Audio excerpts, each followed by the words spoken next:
My stepbrother ruined my favorite pants, so I got sweet revenge. I was 14 when this all went down. My mom had married this guy who had a son from his previous marriage, a real piece of work in his mid-20s. While my mom and stepdad were decent people who worked hard and maintained a normal life, my stepbrother was a complete opposite. He chose to live on the streets, claiming he was living free from society's chains or whatever. About once a year he'd show up at our doorstep with his equally unwashed friends, usually hitchhiking their way to our house. They'd treat our home like their personal hotel, doing mountains of laundry, smoking weed everywhere, and acting like they owned the place. One time they even left the gas stove on because they were too high to remember they were cooking something. Mom hated these visits, but she put up with it to keep peace in her marriage. Being a teenager, I was really into fashion and took pride in my clothes. I had just gotten these amazing corduroy pants that my mom bought me. They weren't cheap either. I'd only worn them once before throwing them in the wash. They were sitting in the dryer when my stepbrother and his friends decided to do their laundry. Instead of doing what any normal person would do, like, I don't know, putting my clothes aside, they saw my pants and had a brilliant idea. When I saw what he was wearing, I asked him about it. He proudly showed off the cape he had made, acting like it was the coolest thing ever. When I looked closer, I was shocked to recognize the material and asked if those were my pants. He just casually told me they were in the laundry and said something about finders keepers. I yelled at him that those were my new pants that mom had just bought, but he just told me to chill out, saying they now served a higher purpose. I was absolutely furious. He had cut up my expensive pants to make some ridiculous cape. I ran to my stepdad, but he just shrugged it off like it was no big deal. My mom was livid when she found out, but she couldn't do much without causing a huge fight with my stepdad.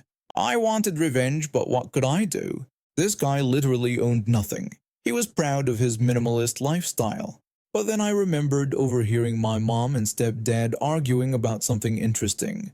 Apparently, my dear stepbrother had gotten some girl pregnant and hadn't paid a single cent in child support.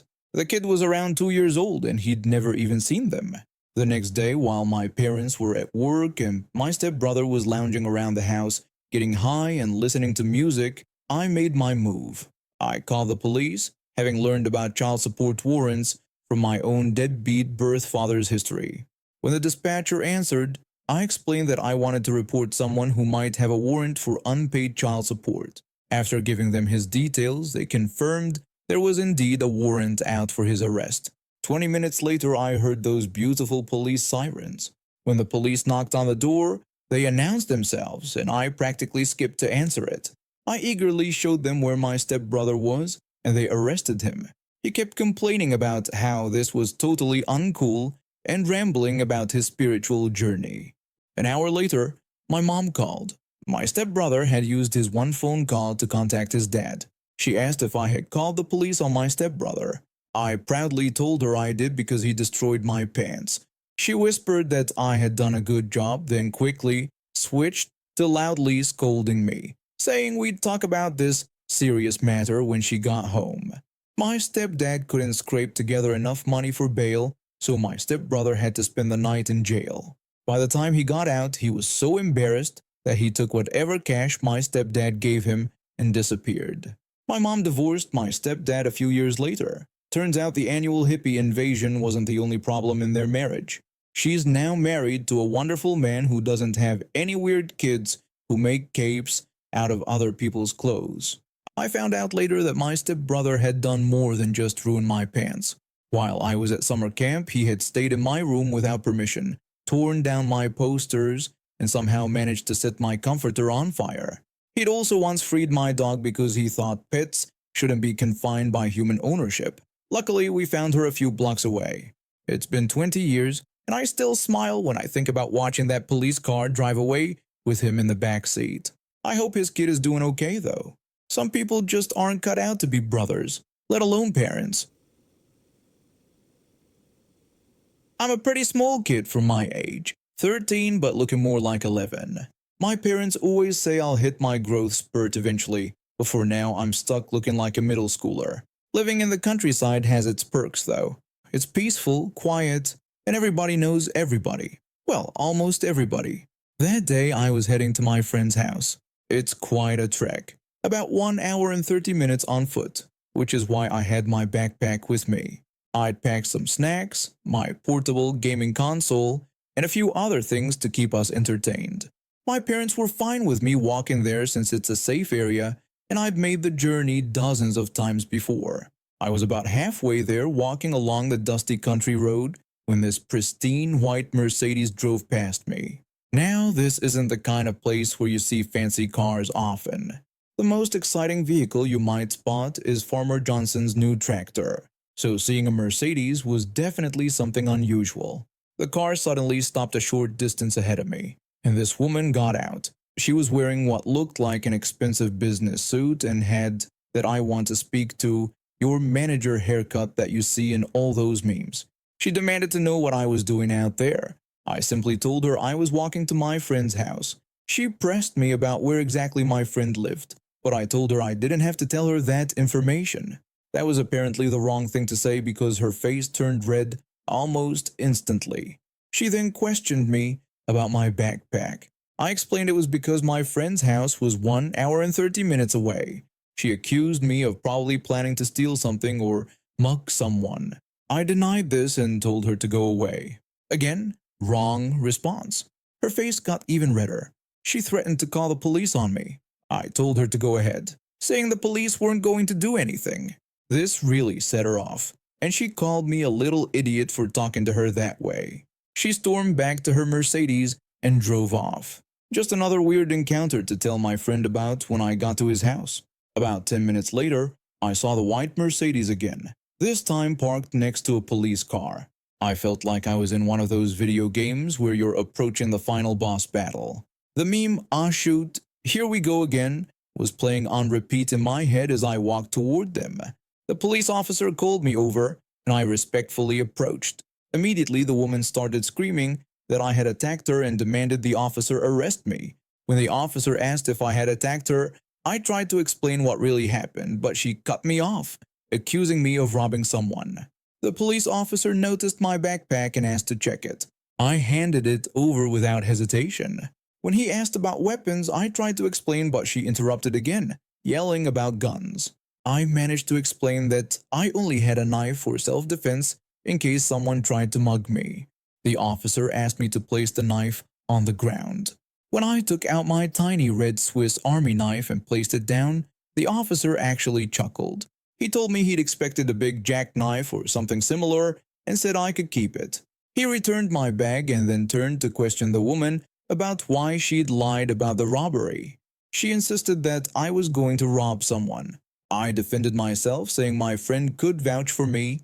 I'd actually been on a call with my friend this whole time, so I put him on speaker. My friend confirmed that he would know if I had robbed someone. The woman kept insisting we were lying. The officer apologized for holding me up and told me I could go. The woman became hysterical, screaming not to let me get away. That's when things got really crazy. She lunged at me and scratched my arm so hard it drew blood, but she didn't stop there. She also scratched the police officer when he tried to restrain her. The officer ordered her to put her hands behind her back. When she demanded to know why, he listed her charges: assaulting a minor, disturbing the peace, trespassing, and assaulting a police officer. When they ran her information, it turned out she had 2 outstanding warrants, one for illegal drug trafficking and another for domestic abuse. She's serving quite a long sentence in prison. I guess her fancy Mercedes didn't do her much good there. I was pretty much running on empty during my college days. Between working full-time and taking a full course load, I barely had time to breathe. But I made it work because I had to. That was until someone decided to make my life even more complicated. It was a regular February morning in 2009. I had just finished my chemistry lab and was heading to work when I realized my wallet was missing from my purse. Now, I'm usually super careful with my stuff, especially since I was working so hard for every dollar I earned. I immediately started retracing my steps, trying to remember the last time I'd used it. That's when my phone rang. It was my credit card company. The representative told me there was a suspicious charge at the local bar. And when I say suspicious, I mean, someone had racked up a massive tab using my card. Most people would have just reported it as fraud and moved on, but something in me snapped. I was tired of people thinking they could just take advantage of others without consequences. I called the police first, but that turned into a jurisdictional ping pong match. The city police told me to call the reservation police since my school was on reservation land. Then the reservation police bounced me back because they weren't sure where exactly the theft happened. That's when I decided to take matters into my own hands. Years of working in retail had taught me how to talk to people, so I called the bar where my card was used. Lucky for me, I got connected directly to the server who had handled the transaction. I introduced myself and asked about the charge, providing the last 4 digits of my card. The server immediately remembered the table and asked if something was wrong. I explained that the card had been stolen and I hadn't been the one to use it. The server was shocked and told me that the guy who used the card had claimed it belonged to his girlfriend, saying she was treating him to lunch and drinks, which explained the huge tip he'd left. When I asked if he had been alone, the server mentioned he was with 2 other people who had paid separately. I took a chance and asked if she remembered their names from their cards. The server, probably not thinking about privacy policies, gave me one of the other customers' names. Using my work's customer database, which I probably shouldn't have done, but desperate times, I found this person's phone number. A couple days later, I called this person, putting on my best private investigator voice. I told him I was calling about a credit card fraud incident at the bar, where he had been present. He seemed confused and claimed he didn't know anything about it. I warned him that he could be considered an accomplice unless he cooperated and identified who he was dining with. He got nervous and said he should talk to his lawyer first. I assured him he wouldn't face any charges if he helped identify the perpetrator. He gave me the thief's name, though no phone number, but that was enough. I turned to Facebook and found him immediately. His profile was private, but his status was public. And what do you know? He was complaining about the same chemistry lab test I was about to take. I printed his Facebook page and took it to my chemistry professor. When I approached him, I asked for help identifying someone. He asked what it was about, and I explained that someone had stolen my wallet during lab and I had tracked them down. I showed him the printed Facebook page and asked if he recognized the student. The professor confirmed right away that this was indeed a student who sat at the corner of my table. Everything clicked. In our lab, we had to leave our bags at the front of the classroom because of chemical safety protocols. He must have gone through my purse while I was focused on my work. I brought all this evidence to the campus police and they agreed to help. They arrested him right in the middle of our next class. Everyone watched as he was led out in handcuffs. Turns out he was already on probation for other offenses, so this little stunt landed him in jail. I wasn't involved in the court proceedings, but I did get something interesting in the mail afterward. Restitution checks from the prison. Every month I received these tiny checks for about $2 until they'd paid back the full value of my stolen wallet. A $50 Fossil brand wallet. The most satisfying part wasn't even the arrest or the restitution. The reservation police officer pulled me aside and commented that I would make one hell of a detective. They were impressed by how I'd managed to track him down with just a credit card charge and some creative thinking. I've checked public records over the years out of curiosity. Sadly, it seems he never really got his act together. His name keeps popping up for various offenses. I've played lacrosse since I was 9 years old, and this story happened when I was about to start 8th grade. I had been playing for this local club team for years, and I was pretty good at defense. Good enough that I could have played for some of the top clubs in our area. But I chose this smaller club for 2 main reasons. First, I wanted to be a leader.